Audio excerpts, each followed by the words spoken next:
Welcome to the Plaid Oracle. This is a collective reading that wanted to come through in this moment.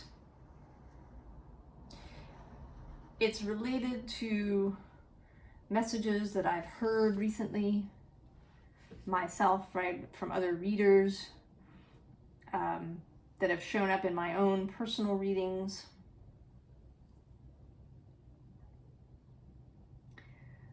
And it kind of requires a radical acceptance of some things. So we start, and this is the heart of it, this Tantric journey card.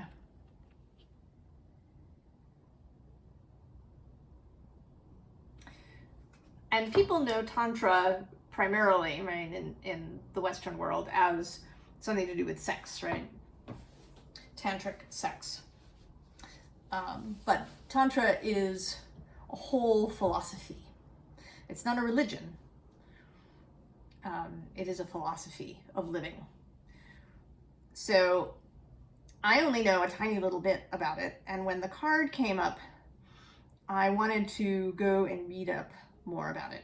And I found this page on Yoga International's site that talks about it. And I'm going to read just 2 or 3 things.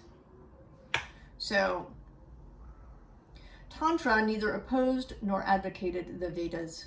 It neither sided with Buddhism, Jainism, or other philosophical and religious groups, nor did it condemn them. Tantrics never involved themselves in debates. Instead, they focused their energy on their main goal, to probe the subtle mysteries of life. In so doing, they explored the relationship between human beings, the relationship between humans and all other aspects of creation, and the relationship between ourselves and the invisible forces that govern our lives both within and without. Tantrics placed a much greater emphasis on practice than on philosophical hypotheses. In fact, they presented philosophical doctrines only when it was necessary to explain their worldview logically and to illumine the psychological and metaphysical meaning of the practices they undertook. They were independent thinkers, their loyalty to truth alone. They did not care whether or not their concept of ethics and morality followed the dictums of any particular religious group, or society for that matter, I should think. In short, they were radicals. But they welcomed, right, information from all different kinds of spaces.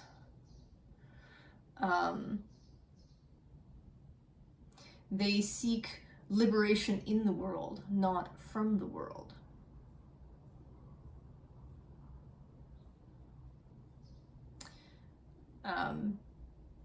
Then a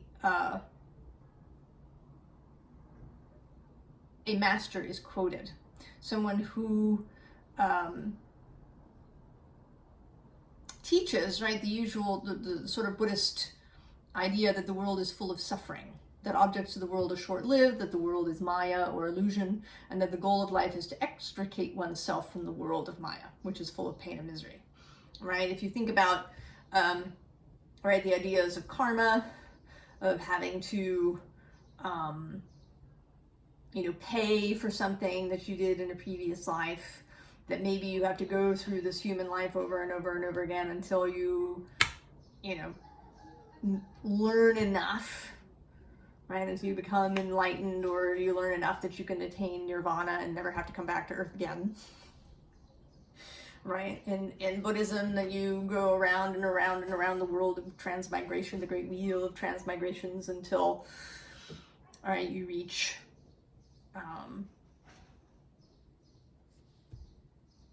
enlightenment.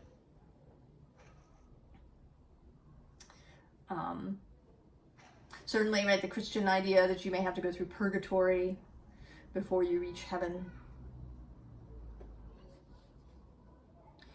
So he teaches about this, but in his private life, he was a practitioner of Sri Vidya, the most sublime and advanced discipline of Tantra. According to this, the Divine Mother is the absolute reality, an embodiment of unsurpassed beauty and joy. The world is her manifestation. The relationship between the Divine Mother and the world is that of the ocean and the waves that arise from it and subside in it. So the person writing this article asked, isn't it hypocrisy to teach one but practice the other? And the man said, for ages, religions have been telling us life is punishment. It is the result of one's karma. God lives in heaven, they tell us, somewhere far away. Life here is full of misery, and this misery comes to an end only when we go to heaven. A strong belief in these theories has forced us to form a self-denigrating image of ourselves and of the world. We respect neither ourselves nor the world.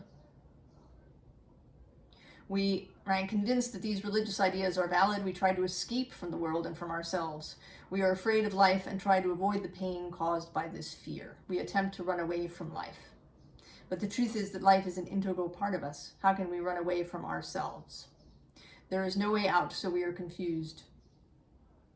To reverse this cycle, people must first be taught how to overcome confusion, and that is why in public I place so much emphasis on describing the dynamics of Maya confusion.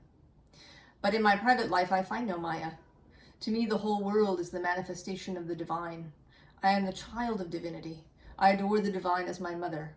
In relation to her, I am not even a renunciate. I am simply her child. She is within me and outside me. I rejoice in her presence. I guide those who aspire to gain this experience on the path of Srividya. Now, I am not suggesting that we all have to go and study Tantra, unless this really interests you and fires you up, in which case you go. And then come back and tell us about it.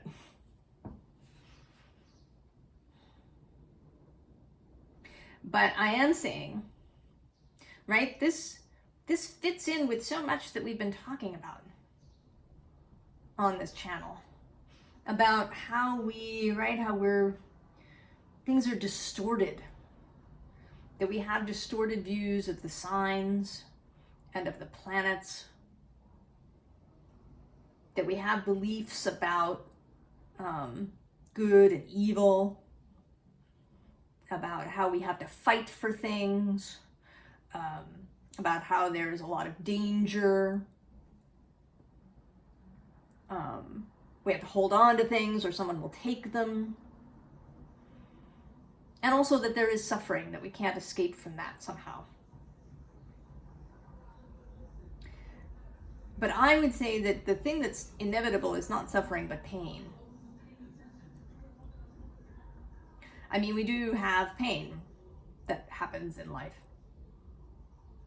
Because there is loss. But suffering, that's something that is self-created. It's those thoughts we keep thinking.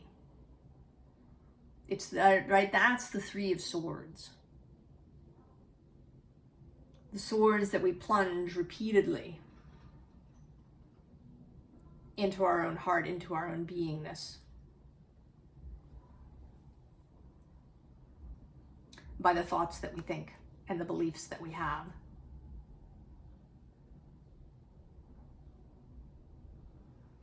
So the other card that came out is bliss, comfort, win, joy.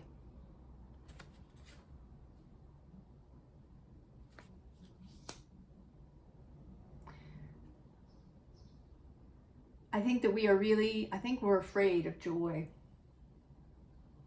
in our society. And we're certainly, we're afraid of joy, we're afraid of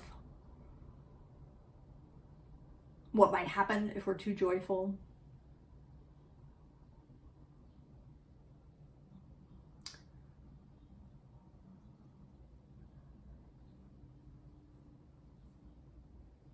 And I think that this part of this transformation that needs to happen, and that I think is happening for some of us, is that we're rejecting that as a philosophy for our own life.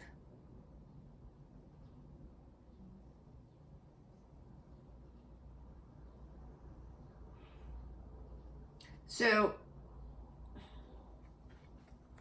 we have this Knight of Swords in the underlying, and right beneath him is death. And so this is actually kind of what we're leaving behind, right? We're leaving behind this idea that we have to defeat, that we have to defeat death, or that we have to defeat any kind of change that might happen. Because I don't think that we think we can defeat death, really. I mean, maybe some people do, right? You can transfer your consciousness to a robot body, or find the elixir of eternal life. But I think that's, right, I think that's a minority. I think most people are actually, right, I don't think that our own death is where the greatest fear lies. I think our greatest fear is the death of others. Right? Loss.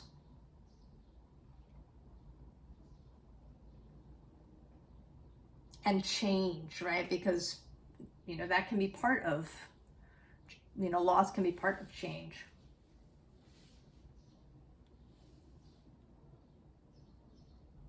And this idea that we might be left alone. I think that is at the bottom our greatest fear, even beyond our own death, is that we might be left alone. And not because that means death, right? That's the sort of scientific explanation for why we fear shunning and abandonment and expulsion, right? We're gonna die, so we're afraid of that, but I don't think that that's actually it. Of course, yes, right? If you got, back in the day, if you got expelled from the group, you might die alone, right? If you had to survive alone. But I think it's that being alone, out of connection, out of belonging, that is the greatest fear.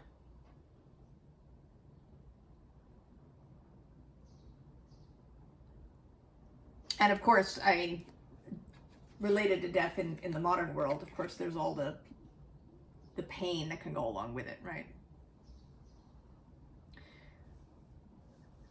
But the Tantric journey, the Tantric philosophy, right, is all about relationship.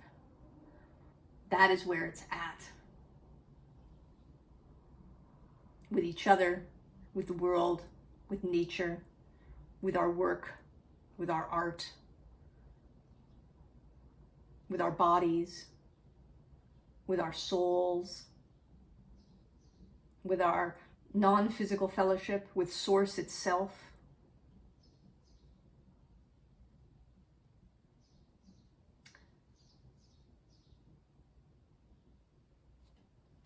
So next we have the devil. And here he is a representative of all that is physical, both natural and man-made, although in some ways that's also natural, right? We are part of nature. Anything we make is natural, even if it's cooked up in a lab.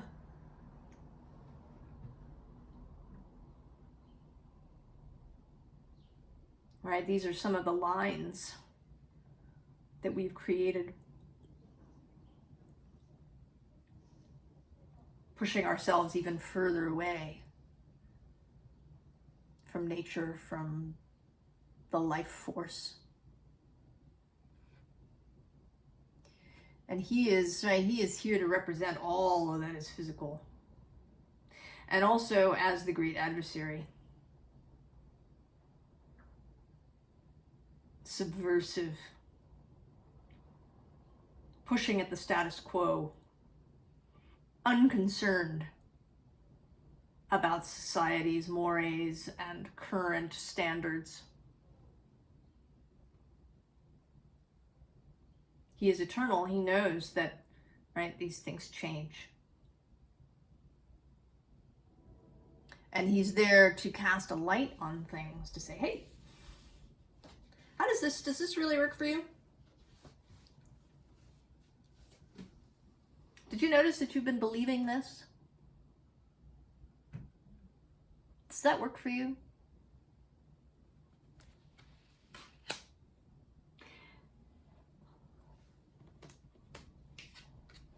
And then there's this Eight of Wands, which I think is, right, current energies. Fast, incoming, revelation, downloads, information, meetings with people, discovering new things.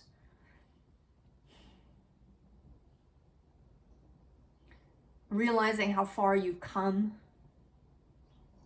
from where you began. Realizing maybe that there's many things that you no longer believe to be true.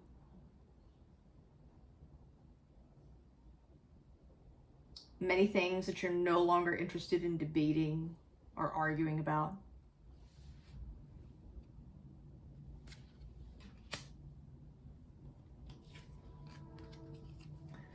And so we're going.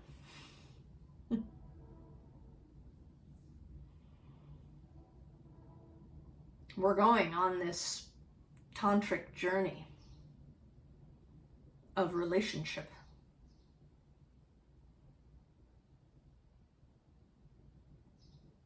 Of making these things a priority. And the Seven of Pentacles today, followed immediately by the Moon. Don't expect. What grows may not be what you expect. In fact, probably won't be what you expect. Right? Maybe you put in seeds and it said marigolds on the packet. Well, that's not what's coming up.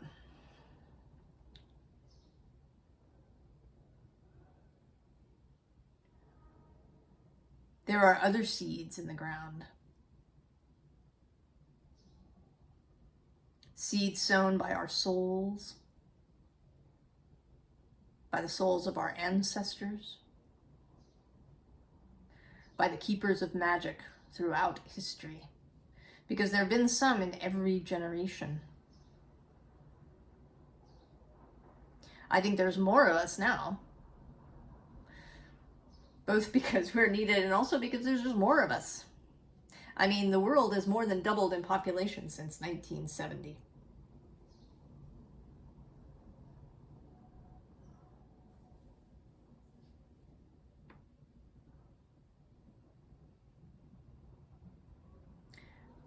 All right, we have the power to step into the new space. I was listening to a reading this morning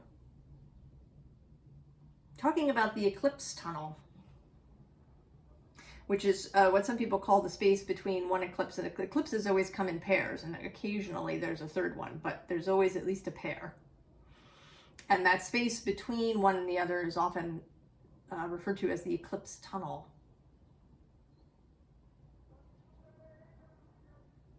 And of course, the effects of an eclipse, right? The energetic ripples go out, well beyond the actual borders of the eclipse. But there was just one on April 20th, which was that second Aries new moon. And then the other half is the lunar eclipse that will happen on May 5th with the Scorpio full moon. And that's an interesting thing too, because that's a pairing where we're about to move from Taurus Scorpio of the nodal axis to Aries Libra. And so there's this crossover. So we have this fiery new moon in Aries, and then a deep, watery full moon. Fire and water. It's a theme that came up in the Aries reading and in other readings. The alchemical nature of that, of two elements that are not supposed to be compatible.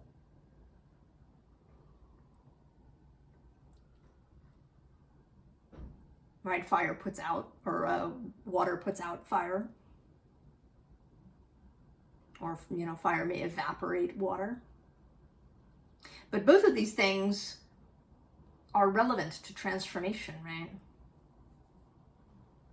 I mean, when we learned how to boil water, right? The first pots were made of leather that had been soaked in water and then suspended. And because the leather was so soaked, it wouldn't start to burn immediately. And you could cook in the water. You could transform ingredients into something completely different.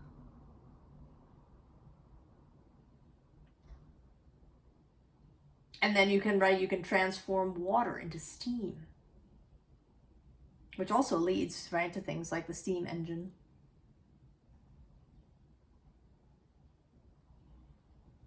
This, and also, emotion and passion. The two things are very deeply intertwined.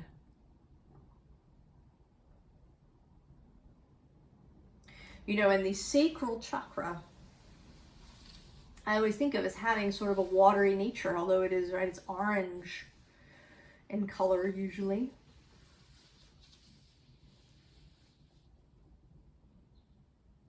And the nature of conception and birth, there's this kind of fiery moment when sperm meets egg.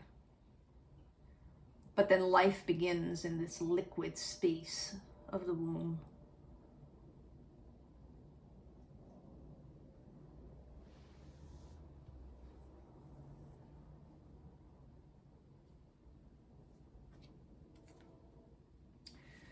We have late summer's dance. There's this kind of quiet sense. In this eclipse tunnel reading, it spoke about the idea of going to sleep and waking up in a new self. Right? Like shifting timelines, dimensions. Right? Like actually ending up in a transformed body. And while things might look kind of like you left them when you went to bed, that you're going to find a difference in yourself, in how you see the world,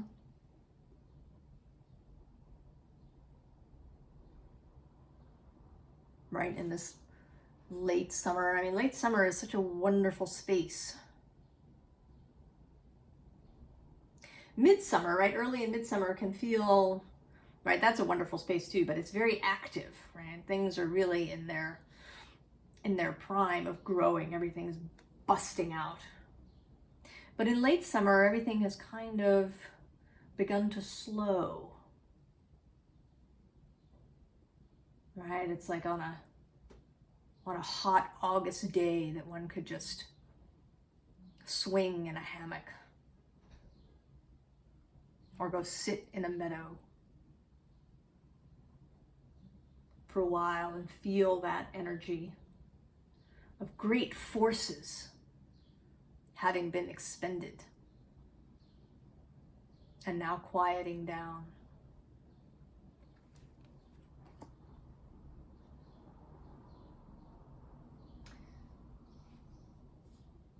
And I think we all have, we've expended a lot of energy in this process we've been in. Because we began in this 5 of Pentacles and this against time kind of energy,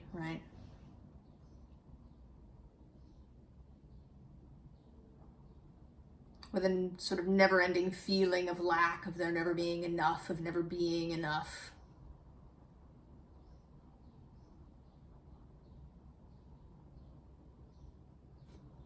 Trying and trying and trying to fit in that we can't.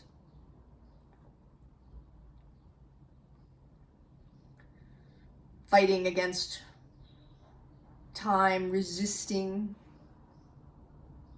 what didn't come naturally, trying perhaps to force ourselves into spaces where we simply didn't belong.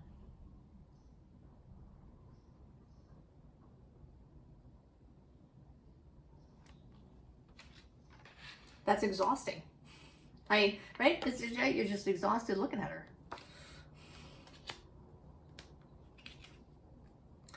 And so then, right, there's the migration. No more. Right? We are out. We're getting in our boat and we're going.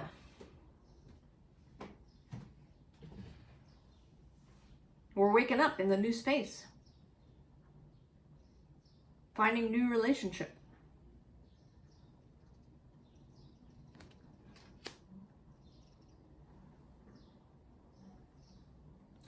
And it's a practice. Right? That is the thing about Tantra. As I say, I don't think you have to become a Tantric practitioner. I think just this idea of practice, of doing things in your life that further your life the way you want it to be. How do you exist in relationship to other people and other things? How do you behave? What words do you use? I was reminded today when I broke something that I often try to do like shortcut things.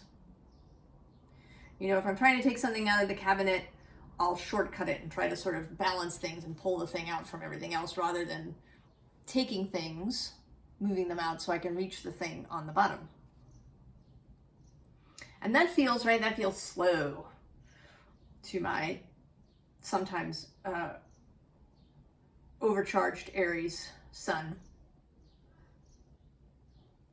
But then, you know, in this process, I knock something over and it breaks. And then far from being a shortcut and a time saver, it becomes the opposite. So this is a practice for me. Becoming more deliberate, right? Not trying to shortcut things. Really taking the time to be present, to do things mindfully and carefully, and with purpose.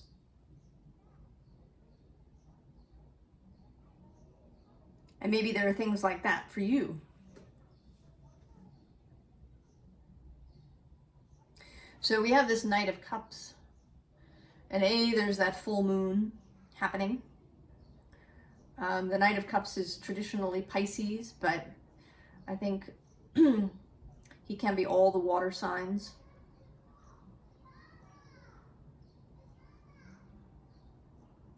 How do you refill your cup?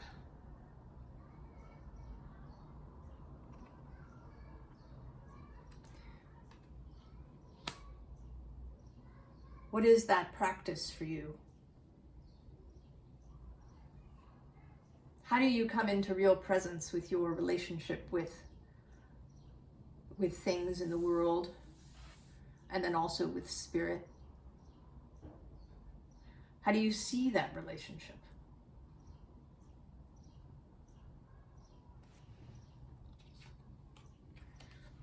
And then we have Counting Crows, which is such an interesting card.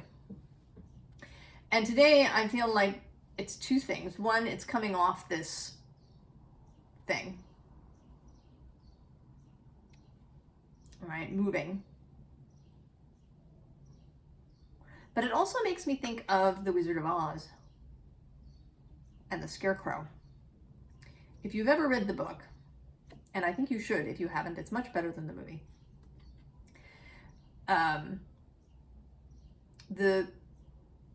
The Scarecrow, right? Everybody learns that they had the gifts all along. I think that isn't really clear in the movie.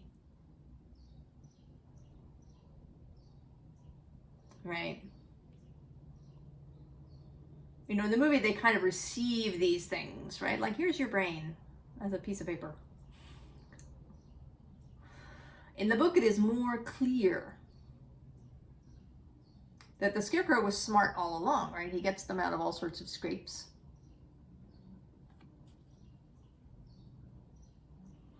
So it's about knowing that you have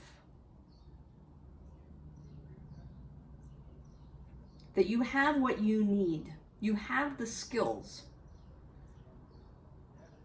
that you need. That's not what it's about anymore.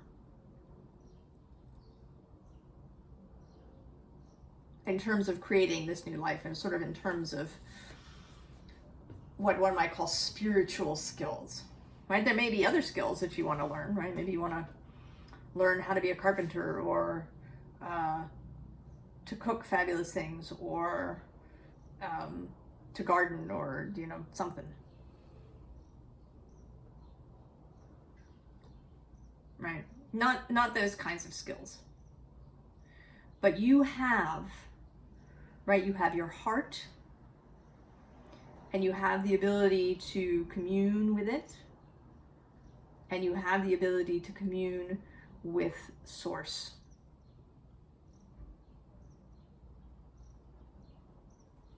The abilities are there, and now it's a matter of building them, of the practice.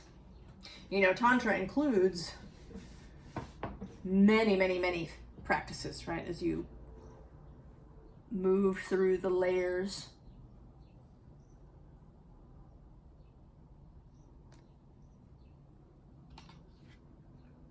So there may be many things that you can do, right, that are practices for you. How you go about your day, right? How do you fold the laundry? How do you talk to your neighbors? How do you engage with all of these different relationships? And then there's wash over me. Ecstatic living. Ecstatic living.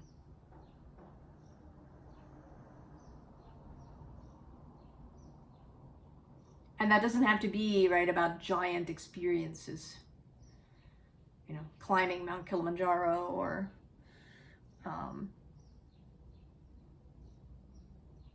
standing at World's End.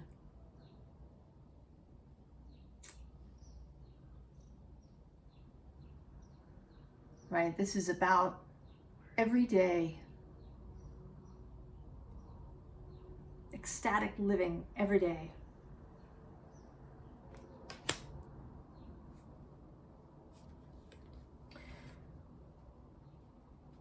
So this, right, this final row is kind of a, I don't want to call it a map exactly, right? It's sort of a reprise of the process. We have this fish with a dark waning moon. This water energy that's coming up.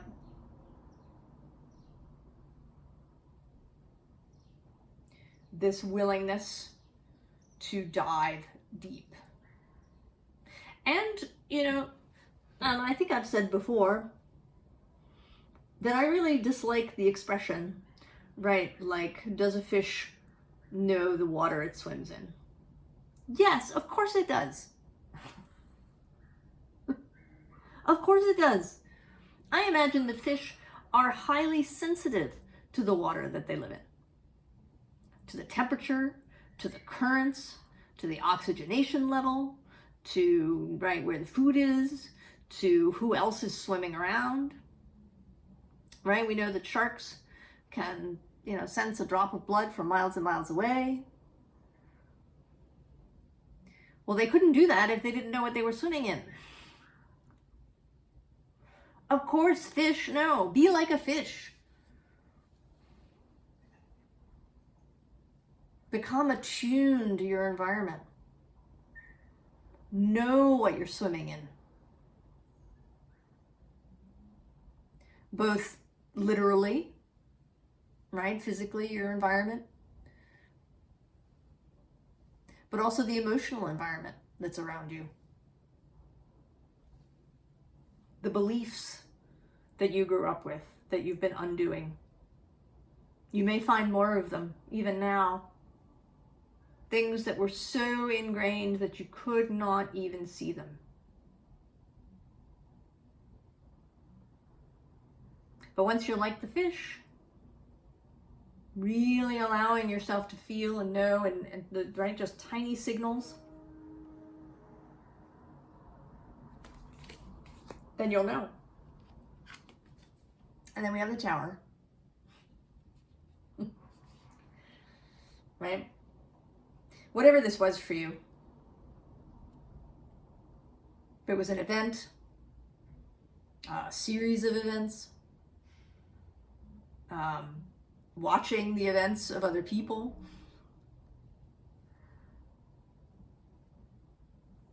there's many options.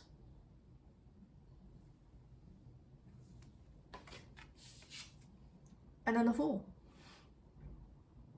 Setting out new, fresh, childlike, ready to see the world with wonder.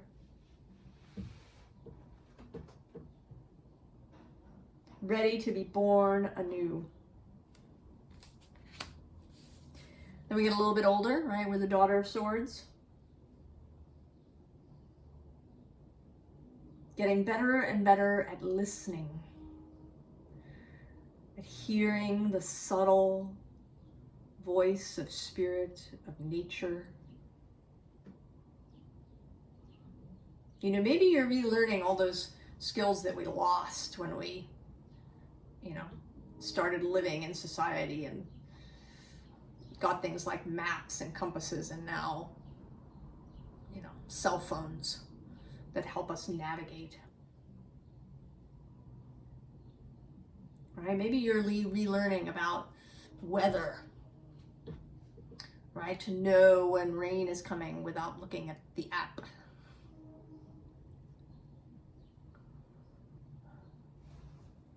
Maybe you're learning about plants.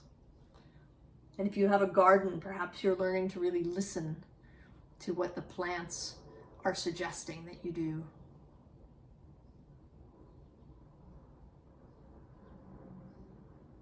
Maybe you're listening to your body and its subtle signals. Or to your living space, right? What, you know, maybe your living space is wanting something.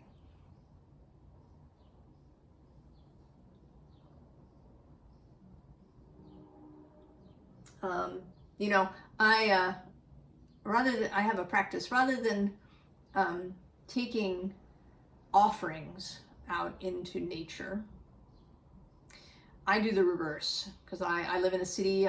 My nature is a public park. So rather than taking some sort of offering, I take trash away. There are people whose job it is to do that, but they don't get all of it. Sometimes things are hidden, or if they're deeper in the park, they're not found. And so I will go pick up trash. And now it has gotten to the point where I get guided to the trash. If I let myself go and I let my inner guide take over, I will be guided to the hidden trash that wants to be picked up and taken away.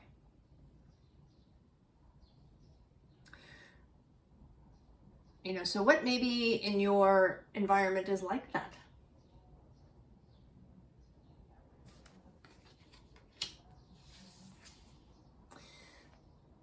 And then, right, the tarantula. Desire, passion, the willingness to go for what you want, to be the predator, right? In the sense of going for what you want. Not in a rapacious or avaricious way, but in a joyful way.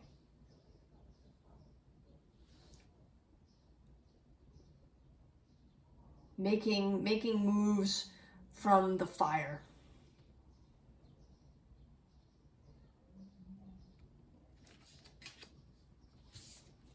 And then hummingbird.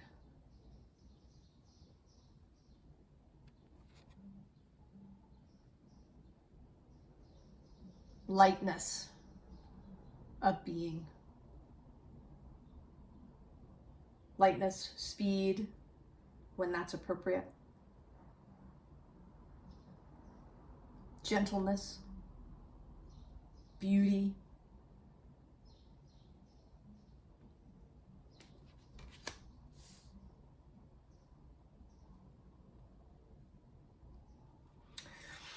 So here as we come to the end, the underlying is the star ancestors. And it says, hidden secrets, lost wisdom, look a little deeper. And I think, right, there are these things that we lost. And that this idea of practice and the practice of relationship can retrieve. So practices around the body, our relationship with nature,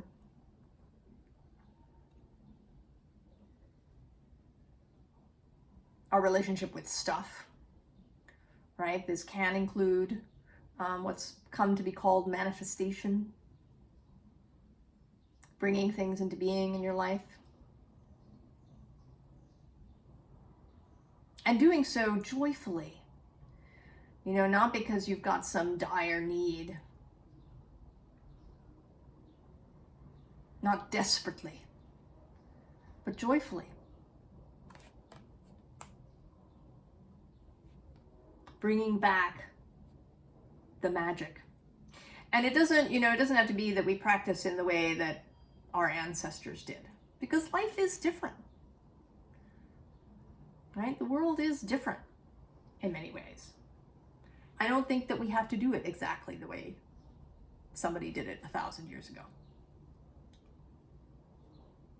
Right? That's what the connection to source is about, in part. Is learning ways to do this now, that work now, and that work for you in particular. Right? With your temperament, your skills, your desires. And then we have deep cellular healing,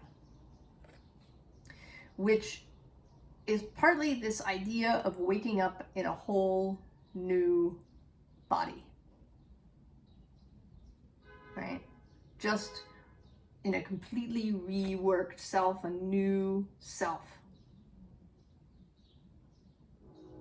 Being willing to be completely renewed.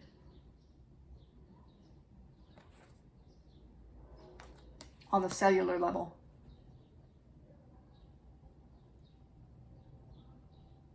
So, advice.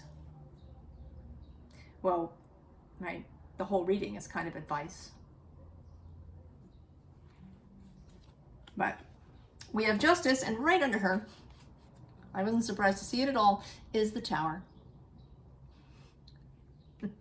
So,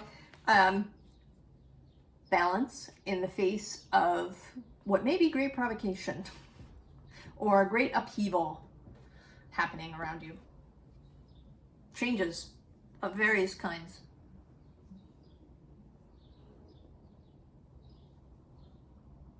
Hold your ground.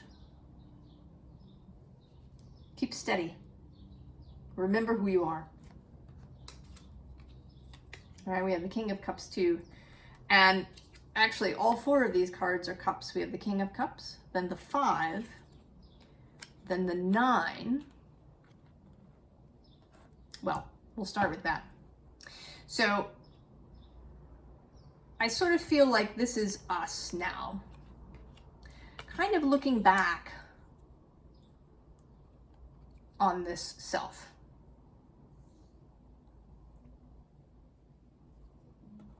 Right? We may be engaging in a little bit of that.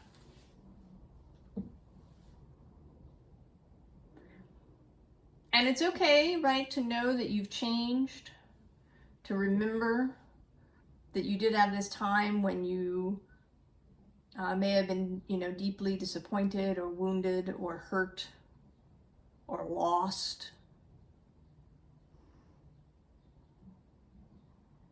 And to look back on yourself with a deep compassion. And also to look on others who are having this experience with compassion. But you're not going back into this space. Right? Because you are here.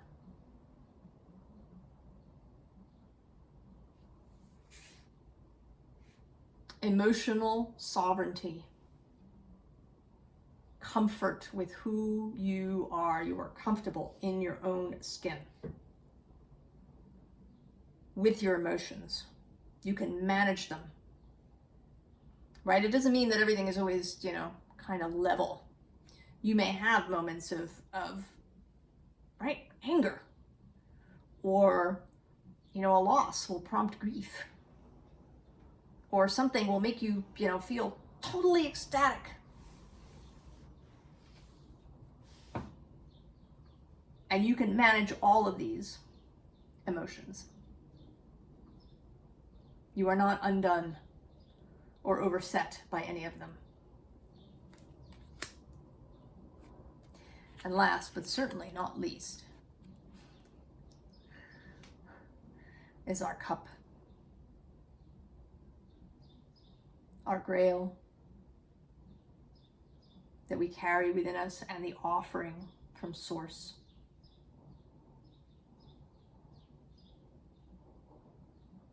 Right, this joining of cups, this mingling of water, this relationship, this practice of relationship, this ecstatic relationship with all of creation, all of the physical world. The willingness to be joyful, the willingness to be happy. The willingness perhaps to therefore be an outsider sometimes in some places.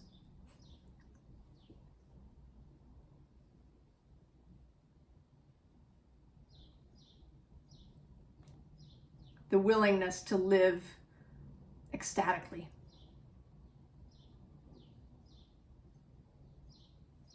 And purposefully.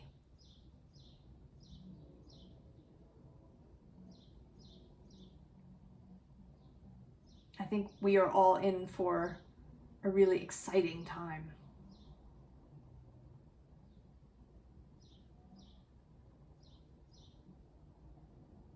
A really exciting time of change and evolution and mutation.